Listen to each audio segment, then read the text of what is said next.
Dati, kilala ang lugar na to sa Makumba, kapatid. Matindi talaga ang mga nangyayari doon. May isa pang presbitero na dumating sa serbisyo. Nawasak ang damit, magulo ang buhok, at punit ang kurbata. Sabi niya, Pastor, giniling ako ng demonyo doon. May sinaniban ng demonyo na ginang doon. Nilapitan ko para palayasin, pero hinawakan ako sa kurbata at sinabing walang kapangyarihan ang nanonood ng pornografya para magpalayas sa kanya. Mga kapatid, napakalakas ng patotoo ngayon. Talagang namangha ako sa nangyari. Makikita mo rin kung gaano kaseryoso ang espiritual na mundo. Hindi mo pwedeng paglaruan ng mga seryosong bagay. Wala namang simbahan ang gustong mapunta sa kalsada ng kulam. Maganda ka para sa patotoong ito. Pero bago yon, gusto ko lang ikuwento ang isang bagay na nangyari sa akin. Hindi ito kwento ng iba, kundi ako mismo ang nakaranas. Kundi nasaksihan ko mismo, nakita ko sa sarili kong mga mata ang espiritual na mundo. Sa harap ko mismo, nung kaka-convert ko pa lang, nangyari ito nung taong 2002. Ilang buwan na rin akong dumadalo sa maliit at simpleng simbahan na katabi ng isang terero. Oo, tama ang narinig mo. At tuwing nagsisimula ang pagsamba, palaging ganoon ang nangyayari. May mga dumadaan sa pintuan at minsan naghahagis ng bato sa loob ng simbahan habang may pagsamba. Minsan may mga batang dumadaan na nakabisikleta at nagkakalat ng gulo. Nagmumura at sumisigaw para gambalay ng pagsamba. At isang araw, nagbisisyon akong yayain ng isa kong kaibigan na sumama sa pagsamba. Dumadaan siya sa mga pagsubok, sobrang bigat ng binadala niya, kaya inimbitahan ko siya. Sabi ko, tara, punta tayo sa pagsamba. Dahil sa ganda ng mensahe ng pastor tuwing linggo, nagpasya siyang sumama sa akin. Kapatid, alam mo bang nangyari nang magsimula ang pangangaral? Nagmanifest ang dalagang ito. Alam natin na nasa Biblia ang pagsanib ng demonyo at pinalayas ni Jesus ang demonyo sa mga tao. At ang dalagang ito, nalayo siya sa landas ng Panginoon, kaya sinaniban siya ng demonyo. Alam mo ba, pinuntahan siya ng pastor, pinagalitan at pinalayas ang demonyo at siya ay napalaya. Ngunit sa oras na yon, may isa pang dalaga sa dulong likod ng pagtitipon sa simbahan. Sinapian din siya ng demonyo. Pagkatapos lumapit ang pastor sa isa pang dalaga. At itong kaibigan ko na ako ang nadimbita, nakaupo siya noon sa upuan at kapapalaya lang noon. Bigla mga kapatid, nangyari na naman. Sinaniban na naman siya ng demonyo. At ang dalagang ito ngayon ay nagsimulang magganito, humihingal. Yumuko siya at humihingal. At ito ay isang bagay na talagang nakakatakot makita. Wala ron ng pastor para ipagdasal siya ulit. At sinang pumunta ron para ipagdasal siya?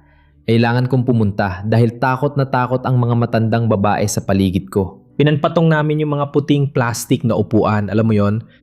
Pinatpatong namin yon sa mga sulok ng simbahan. At naiwan na lang kami ng bisita kong ito na ngayon ay parang galit na galit. Sobrang nag-aalboroto siya. Nung sandaling yon, sinabi sa akin ng mga matandang babae, "Oh, pumunta ka na, ipagdasal mo siya." Mga kapatid, natatakot ako. Ang natatandaan ko lang, iniunat ko ang mga kamay ko at pinikit ang mga mata ko. Pero di ko nire-rekomenda ang pumikit kapag nagdadasal para sa mga posibleng sinasaniban kasi pwede kang masaktan. Tuso ang kaaway, gusto niyang manakit ng tao. Sinasabi nga sa Biblia, sa aklat ng mga gawa, may mga lalaking lumabas na sugatan, lumabas na walang damit. Kasi ang dyablo, sinubukan niyang sirain ang buhay nila. Kaya nung oras na yon, umikit ako at wala akong alam. Iniunat ko kamay ko at sinabi, sa ngalan ni Jesus, lumayas ka sa kanya. Mga kapatid, noong oras na yon, nagpakita ang demonyo, di ba? Siya yung malakas na dalaga, ganon. Bigla siyang lumapit sa akin at kinamut ang mga braso ko. Nataranta ako noon, akala ko lalo pa akong masasaktan. At pagkatapos, nagsimula siyang tumawa. Mga kapatid, sinasabi ko ito para maintindihan mong seryoso ang espiritual na mundo. Nagsimula siyang tumawa sa akin at nagsimula siyang magsabi ng ganito, "Akala mo ba alis na ako? Alam ko ang mga kalokohan mo sa eskwelahan." Mga kapatid, noong panahong iyon, hindi pa ako matatag noon. Alam mo yung ibinigay mo na buhay mo kay Jesus pero parang nag-aalangan ka pa rin? Ganon talaga ako noon mga kapatid. Tapos, nagsimula siyang magsalita ng mga bagay na ako lang nakakaalam. Sinasabihan ko siya na tumahimik, tumigil ka, sa pangalan ni Jesus, tumahimik ka. Pero pagkatapos, sinabi niya, "Alam ko ang mga kalokohan na ginagawa mo dyan sa eskwelahan mo at hindi ako alis sa kanya." Nagsimula akong magsalita sa pangalan ni Jesus pero hindi umalis ang demonyo hanggang sa bumalik ang pastor. Doon lang, nagdasal siya pati kami sabay-sabay.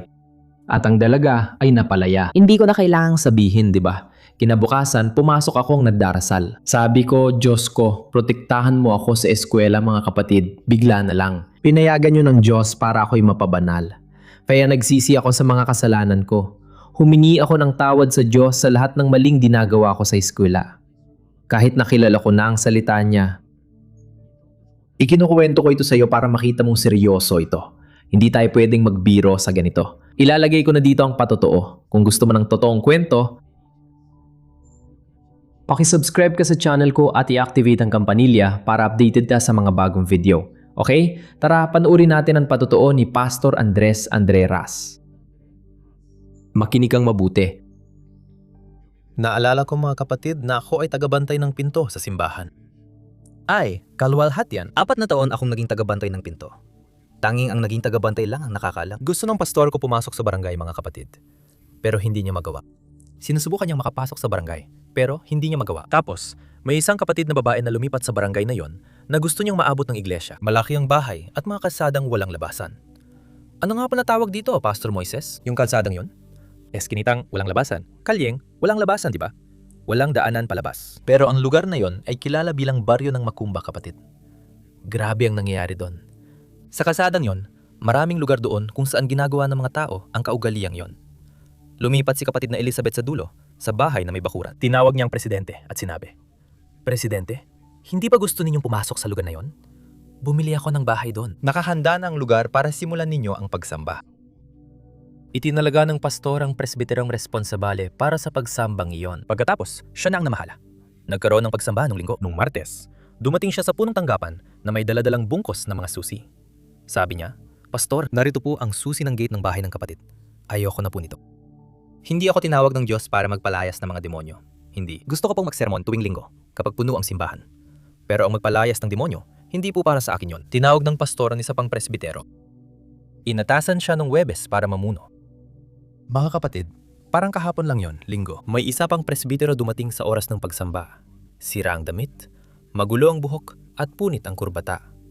Sinabi niya, Pastor, giniling ako ng demonyo. Nagmanifest ang demonyo sa isang babae. Tinangka kong palayasin, pero hinawakan ako sa kurbata at sinabing walang kapangyarihan ang nanonood ng pornografya na magpalayas sa kanya. Binagbog ako ng demonyo. Oh, tingnan mo. At pagkatapos, wala nang gustong pumunta sa barangay na yon. Tapos, tiningnan ako ng pastor at sinabi, Oy, Rice, Ganito ang pakiramdam ko. Pakiramdam ko, ikaw ang pupunta doon. Paladasal at nag-aayuno ka, ikaw ang pupunta. May tapang kayo. Sabi ko, Pastor, mula nang tinanggap ko ang pagiging manggagawa sa bahay ng Panginoon, tinanggihan ko ang sariling gusto para maglingkod sa Diyos. Tinanggap niya ang trabaho. Dinala ko ang grupo para sa panalangin at ebanghelismo na sabay naming ginagawa. Nagsimulang magligtas si Jesus at may nagbagong pananampalataya. Pagkalipas ng 70 araw, humiling kami ng banal na hapunan at pumunta roon ng pastor namin para makisalo kasama namin. Dahil mga katuwang lang kami at hindi kami pwedeng mangasiwa ng banal na hapunan. Nakita ng pastor ang daming tao. Sabi ng pastor, ilabas natin ito at dalhin sa bulwagan dahil sobrang dami ng tao. Umupa siya ng bulwagan sa kalye sa itaas ng avenida. Pagkalipas ng 70 araw, humingi kami ng isa pang banal na hapunan. Nang dumating ang pastor doon, sinabi niya, O kapatid Andre, kapatid, ililipat na naman ang simbahan dito. Isinasara mo ba ang kalsada gamit ang upuan? Kapatid, magandang lugar para makapag-akay ng mga kaluluwa. Kailangan lang ng simbahan. Punta ka na doon. Nagrenta siya ng isa pang mas malaking bulwagan, may bahay sa likod. Sabi ng pastor, ikaw ang tagapag-alaga ng simbahan. At ako ay nagbabayad ng upa noon. Pero ngayon, hindi na ako magbabayad ng upa. Nakakatanggap pa ako ng libreng tubig at kuryente. At may bigas at mga pangunahing pangangailangan pa ako. Sabi ko, tingnan mo yan, napakalaking biyaya. Kailangan mo lang maging tapat kahit sa maliit. At unti-unting pinagpapala ng Diyos ang buhay mo. Mga kapatid, akala ko magiging pinakamagandang panahon yun ng buhay ko. Pero yun pala ang pinakamasamang yugto. Ayaw na mga kapitbahay sa mga Kristiyano, mga kapatid. Palang malaman nyo ang pinagdaanan kong pag-uusig. Noong unang linggo, pinalitan ng pastor ang bubong ng simbahan at tinanggal ang dating bubong at pinalitan ng yero. Bumili ang mga kapitbahay ng mga laryo para batuhin ang bubong ng simbahan. Kapatid, may maliit at kayumangging babae na nakatira malapit sa amin. Hinulayan niya ng pula ang buhok niya, parang si Woody Woodpecker. Wala pa akong nakita na magmura gaya ng babaeng yon. May asawa siyang malaki at maskulado. Isa siyang pulis. Wala akong laban dahil marami ring pulis sa pamilya ko. O lagi niya akong tinatakot at laging may baril sa bewang. Isang araw sabi niya, kung magkagulo dyan sa pagsamba, katulad ng Huwebes, kapag nagululit sa susunod na pagsamba sa oras ng fantastiko, mapapalo ka. Mga kapatid, iba't ibang kahihiyan ang naranasan ko ron. Noong linggo, napuno ang simbahan mga kapatid. Kinailangan naming maglagay ng mga upuan sa pasilyo. Ang pagsamba ay alab na alab. Naisip ko, Diyos ko, kapag nagliyab ito, mapapaluwa ko.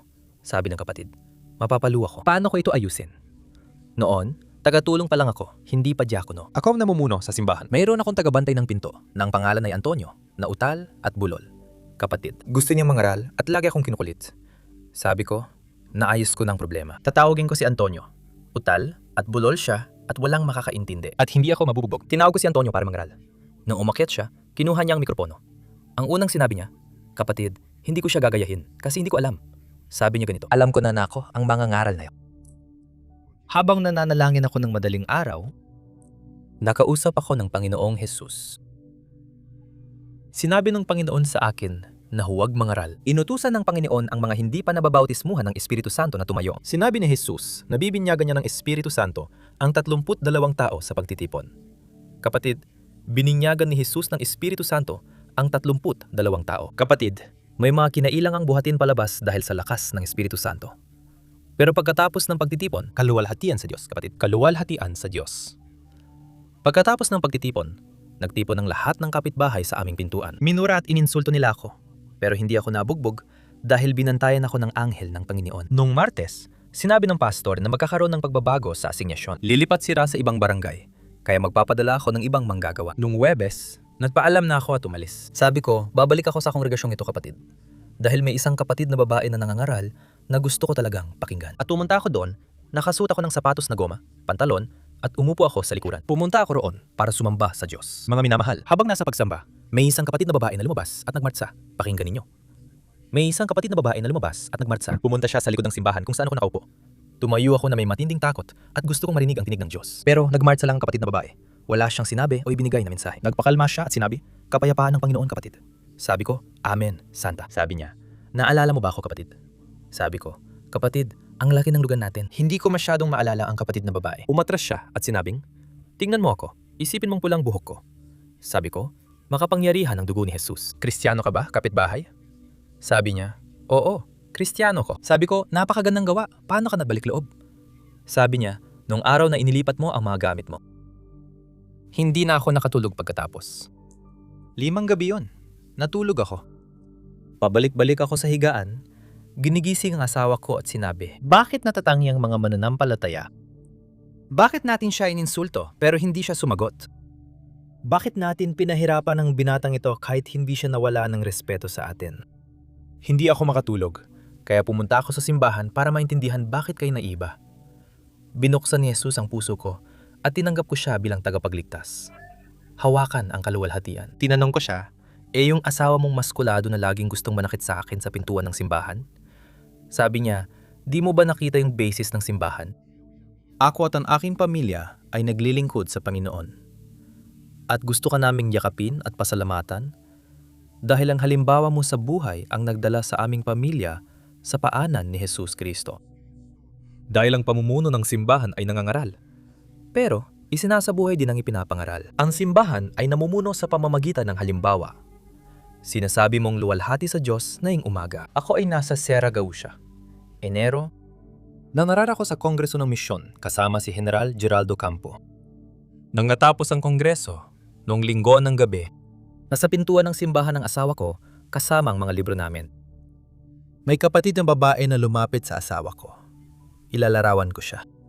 Nakasimple siyang bestida at may bota. Puno ng kalyo ang kanyang kamay. Nagtatrabaho siya sa ubasan. Oy, hindi siya may-ari ng ubasan. Nagtatrabaho lang doon. Ang kapatid ay lumapit sa asawa ko at nagtanong, kapatid na Sarah, naniniwala ka ba sa kaloob ng Diyos? Sabi ng asawa ko, naniniwala ako kapatid. Ang iyong asawa, si Pastor Andre, naniniwala pa rin ba sa mga kaloob ng Diyos? Sabi niya, naniniwala ang aking asawa. Tawagin mo siya. May mensahe ako sa inyo mula sa Diyos. Pagdating namin, tinanong niya, naniniwala ka ba sa mga kaloob ng Diyos? Sabi ko, oo ate. Ipinatong niya ang kamay niya sa balikat namin ng asawa ko. Tinanong niya, paano ka nananampalataya? May mapagkumbaba ka bang puso upang marinig ang tinig ng Diyos? Sa madaling araw na ito, Ang Panginoon ay kaligtasan ng iyong tahanan laban sa kamatayan. Ganito ang sabi ng Panginoon. Ipinagdasal niya kami. Huminto ang asawa niya sa harap ng simbahan gamit ang puting fuska, modelong 62. Pumasok siya at umalis silang mag-asawa habang bumubusina. Pagkaalis nila, may ilang sosyal na kapatid sa simbahan na lumapit at sinabi sa asawa ko, kapatid na Sarah, huwag mong dibdibin yan. Hindi ginagamit ng Diyos ang ganitong tao. Saan gagamitin ng Diyos ang isang kapatid mula sa butima? Huwag mong ilagay yan sa puso mo, kapatid. Nung nagsimula siyang magbulong-bulong kasamang ibang mga kapatid, pinagsabihan ko siya, sinabi ko, tingnan mo mga kapatid, pwede niyong itigil ang usapang yan. Naniniwala pa rin akong naglalagay ang Diyos ng kayamanan sa mga sisidlang luwad. Umalis kami pagkatapos ng kongreso at pauwi na. Magbiyahe kami buong gabi. Alam ng lahat ang aksidente sa Terra de Area noong Enero. Lumabas ang balita sa lahat ng diaryo. Ang mga sasakyan na aksidente sa kurbada ng entrada ng Terra de Area. Kasama kami sa 5 sasakyan. Nang walang ingat na nag-overtake ang pickup sa kurbada at bumangga ng harapan sa puting SUV. Tumawag kami sa bisangang dugo ni Jesus, tumawid sa damuhan, at walang masama nangyari. May mga taong namatay na ipit sa bakal. Pero buhay kami dahil nakinig kami sa munting lingkod ng Diyos. Panahon na para magpakumbaba tayo mga kapatid at makinig sa mga sisidlan ng Diyos sa paligid natin. Nagpastor ako sa isang barangay, kapatid. At ako, lumipat ako ng barangay. Yung patotoo na ikinukwento ko, nung lumipat ako ng kongregasyon, pumunta ako sa ibang barangay. Pagkatapos, nagdaos ako ng pagsamba sa bahay. Hindi tinanggap ng pamilya si Jesus, pero si Divino, isang kabataang lalaki, ang tumanggap sa kanya. Ano ang pangalan niya? Sabi ni Divino, Pastor, gusto ko talagang pumunta sa simbahan mo. Sabi nila, maganda raw doon. May isang bagay. Lahat ng tao sa bahay namin ay walang trabaho. Isa lang ang shorts ko na pwedeng isuot sa simbahan. Kung papayagan mo ako magsuot ng shorts sa simbahan, pupunta ako. Sabi ko, syempre, pwede kang pumunta, Divino. At nagsimulang pumunta ng naka-shorts si Divino. Kapatid, taos puso siyang nagbagong loob. Napakaasahan niyang kasama, tol. Minsan, nagsasara na ako ng gate ng simbahan. Nandoon pa siya sa tabi ko. Pastor, kailangan ko pa ba ng iba? Sabi ko, hindi na, Divino. Kaya, basbasan mo ako bago ako umalis. Kailangan kong ipatungan kamay ko sa ulo niya at basbasan siya, kapatid. Napakaasahan kasama talaga si Divino. 3 buwan pagkatapos, hinanap niya ako. Pastor, kailangan ko pong makausap kayo. Seryoso po ito. Sabi ko, sige, magsalita ka, Divino. Inanyayahan ako ng kabataan para umawit kasama ng mga kabataan. Sabi ko, tinanggap mo ba? Sabi ko, pagkatapos ko munang makausap ang leader ko, gusto ko sanang malaman kung papayagan mo po akong sumali sa mga kabataan. Sabi ko, pinagpapala kita. Sabi niya, may problema, Pastor. Wala po akong pantalon. Shorts lang meron ako. May deformidad siya, kapatid. Ganun po kalaki yun, Pastor. Wala pong pantalon na kasya sa kanya.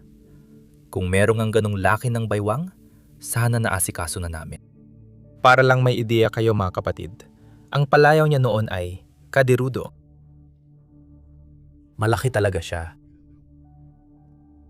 Nagpraktis siya kasamang kabataan at kumanta nung linggo ng Santa Cena. Kapatid, napakagloryoso nung linggo ng Santa Cena. Kumanta si Divino. Nung Lunes, nagdaos sila ng pagpupulong sa punong tanggapan. Nagpetisyon ang mga presbitero ng simbahan para tanggalin ako. Dinala nilang petisyon sa presidente.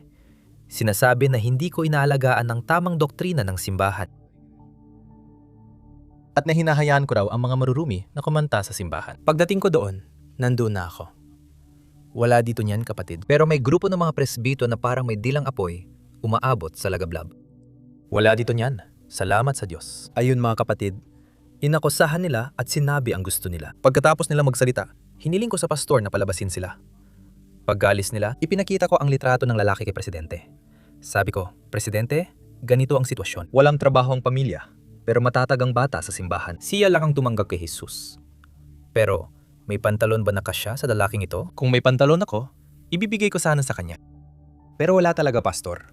Wala bang mahanap na mabibilhang pantalon para sa lalaking ito? Tapos si Pastor, napuno ng luha ang mga mata, sinabi niya sa akin, ang sarap pakinggan ng 2 panig ng kwento. Mahina. Sobrang hina. Sabihin mo sa katabi mo, laging pakinggan ang magkabilang panig. Sabi ko sa iyo, kapatid, hinaan mo. Ang lakas mo magsalita. Lagi mong pakinggan ang magkabilang panig ng kwento. Si Jesus ang nagsasalita rito, kapatid, ha? Dapat nating pakinggan ang magkabilang panig, kapatid. Madalas na pagkamalang masama ang mabubuting tao dahil sa sinungaling at masasama. Kailangan nating magkaroon ng kababaang loob para pakinggan ang dalawang panig ng kwento. Sabi ng pastor, hayaan mong kumanta ang binata doon. Bumalik ka roon, hayaan mong kumanta ang binata. Kung may tumutol, sabihin mong pinayagan ito ng presidente. Sabi ko, maraming salamat. Nagpatuloy kami sa daan. Nag-organisa ng kongreso ang mga kabataan. Dahil maliit ang simbahan, ginamit nila ang sports court sa tabi. At pinahiram pa ng munisipyo ang sound system nila para sa event ng mga kabataan.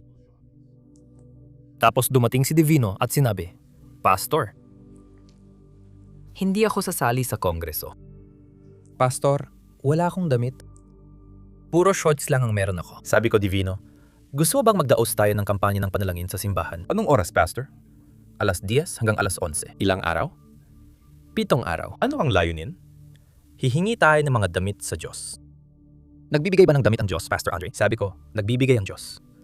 Sinasagot ba ng Diyos ang mga panalangin? Sabi ko, sinasagot ng Diyos. Hihingi rin ba tayo ng kotse, Pastor Andre? Naglalakad lang ako papunta rito. Malayo ang bahay ko.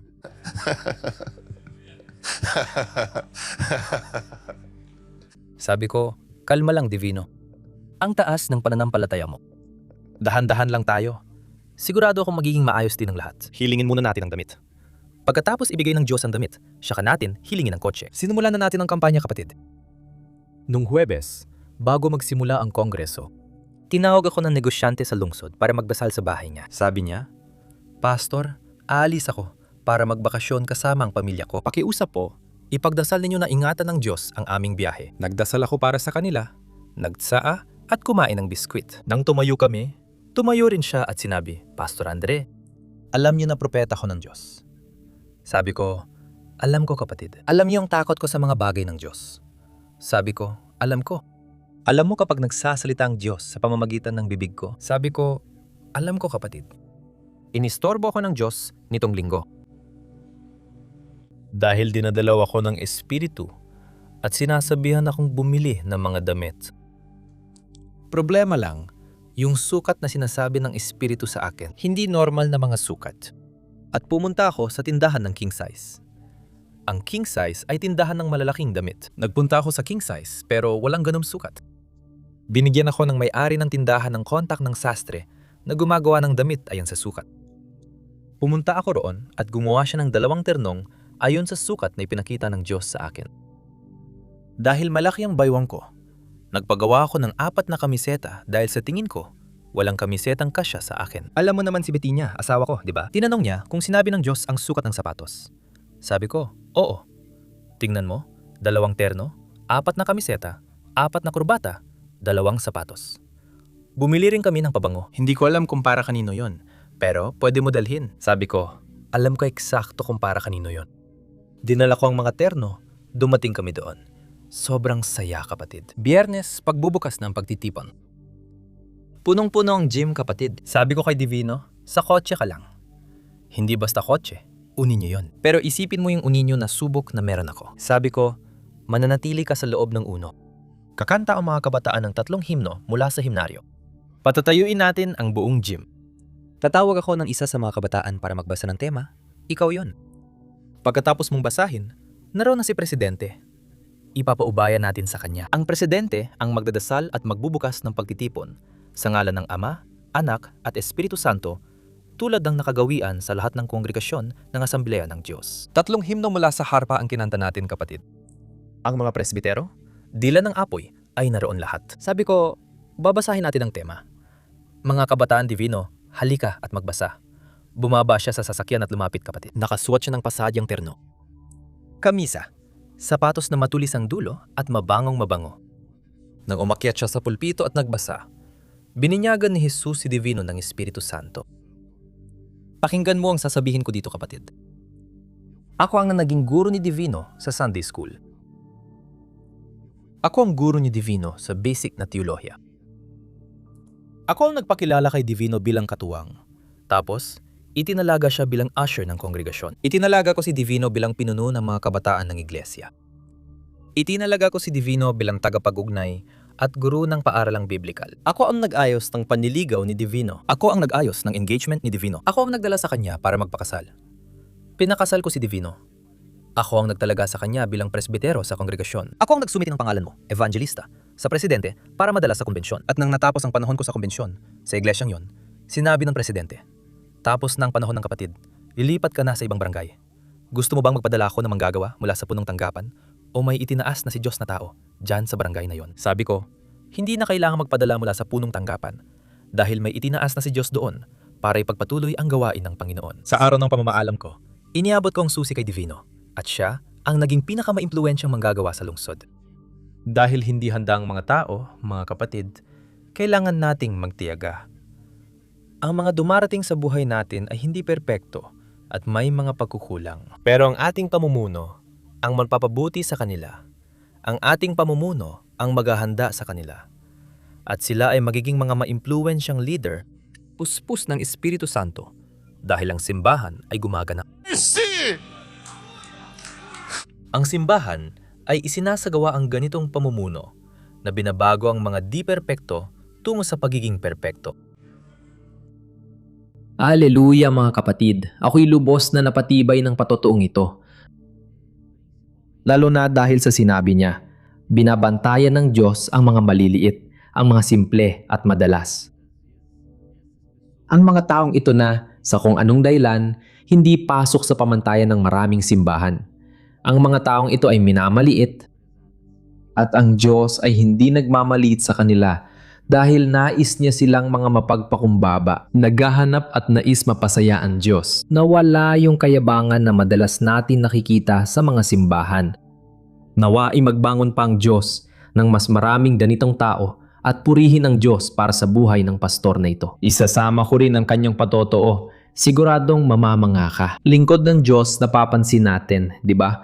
Malinaw ang kanyang pagiging simple at totoo ito dito mismo nangyari. Kaya sana, ikaw rin ay maging isang simpleng tao. Magkaroon ka ng pusong mapagpakumbaba tulad ni Divino na ikinuwento niya rito. Mga kapatid, ang Diyos madalas siyang sumasalungat.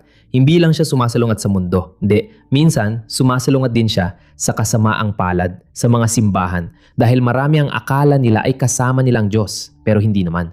Dahil nawala na ang layunin, nawala na ang pananaw tungkol sa kaharian pero sana ay mapasama tayo. Gusto kong magamit ng Diyos. Gusto kong makasama kayo, lumalago sa espiritual. Kaya hinihiling ko na mag-subscribe ka sa aking channel. Araw-araw gusto kong magbahagi ng panalangin sa umaga at gabi para palakasin ka.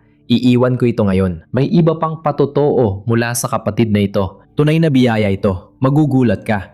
Pagpalain ka ng Diyos, hinihintay kita sa susunod na video. Mahigpit na yakap. Manatili ka sa kapayapaan ng Panginoon.